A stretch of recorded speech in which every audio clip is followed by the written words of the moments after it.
Sa medical evaluation, meron ding length of stay. Okay? So, medyo mahaba ho yan. Kaya yung sabi ko kanina, apologies, hindi ko kayang i-discuss lahat kasi napakarami ho na yan. Okay? Now, for the don'ts, okay, ito yung mga bagay na sinasuggest ko na sana intindihin natin at huwag natin gawin. Okay? Ito, insist that clinical judgment is the sole basis of evaluation. Okay. So, ayun, just like si Doc Kit at just like yung ibang medical evaluator na naturuan ko, ito, yung medical evaluation, hindi lang ho yan sa clinical. Kasi kung clinical ho yan, it's going to be a little 90% absolute. Now, I'm going to be very honest ho sa inyo. A big bunch of it ho, ang medical evaluation, okay, is partly ho talaga may clinical aspect yan, and then a lot of it is based on yung quality. So, the way I train the medical evaluator, it's kasi ang medical evaluator requirement ko doktor eh. So, wala na akong problema sa clinical kasi doktor nga yan eh. Ang iba sa kanila nga diplomate fellow pa. Okay? Si Dr. Kit, yan. Okay? Meron din akong iba. Pero what's very important here is the compensability. Ulitin ko ha, yung compensability based on the rules of PhilHealth. Kaya ho, pag sabi nila, ano ba yung mga doktor na PhilHealth? Wala naman yan silang training. Mga table doctors yan sila, nasa desk. Oo, kasi hindi naman ho kailangan lumabas sa hospital. Kasi ho yan sila nakatutok sa compensability ng rules ni PhilHealth. So, whenever you have a medical evaluator in your hospital, I mean, there's nothing wrong with it. For as long as sana, alam nila yung compensability aspect. If your medical evaluator will evaluate the claim based on the clinical aspect alone, that evaluator will create more trouble than a solution.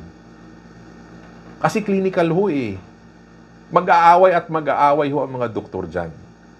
So you need to explain the compensability aspect based on PhilHealth policies. Yun ho ang susi dyan. Yung evaluation ng PhilHealth, okay, a bunch of it is based on the compensability rules. Kaya ho, sa mga medical evaluation na tinuturo ko, you're not allowed to debate with the management of the specialist or the attending kasi kanilang management yan. The most is you need to influence. Kung may konting deviation lang, yun, that's where you come in. Kasi yung deviation niya, if it's clinical, mahiya naman si attending na nag-deviate siya sa clinical niya. Okay? So yun lang, sundutin mo lang. Pero kung ang deviation niya ay sa compensability rules, so intindihin mo kasi hindi ho niya alam yan. Kasi isang tambak ho yung rules ni PhilHealth na pabago-bago. Okay? And that is why it's very critical also when DRG will come in. If you're a big hospital, you need a medical evaluator or else you will lose millions. Okay? Now, eto po. Insisting that the clinical judgment is the sole basis ho, okay, don't do it. Kasi meron ho talagang quality aspect yan. And it's based on compensability. Next, providing too much information that they do not need.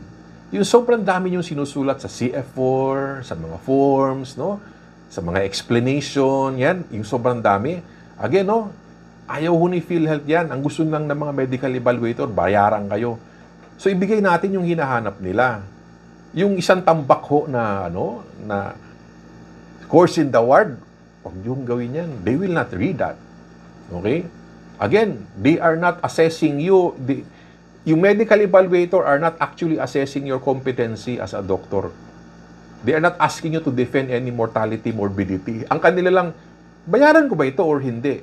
Tanong nila sa sarili nila while reading your documents sa screen ng kanilang computer. Okay? So, providing too much information, it's not fun for them. And if it's not fun, the chances are, okay, they'll not read it. I-return ko na lang yan. Bahala ka. That's one. Okay? So, the failure to highlight the CPG keywords. Ako, rather than putting thousands of words or bunch of paragraphs there, I'll just select some keywords in the CPG and put it in my claim form. It's not a problem kasi sinunod ko naman yung CPG eh. So, okay lang, ilagay ko dun. So there is alignment.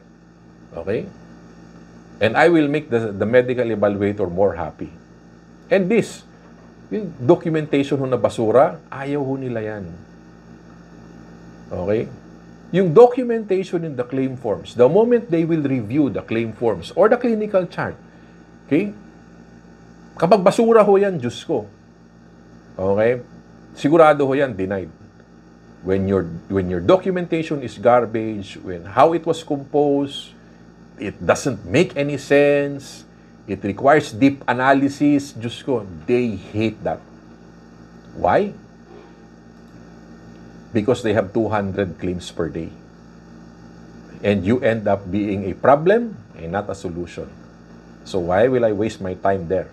Okay? What's in it for me? Wala namang makukuha dito. Okay?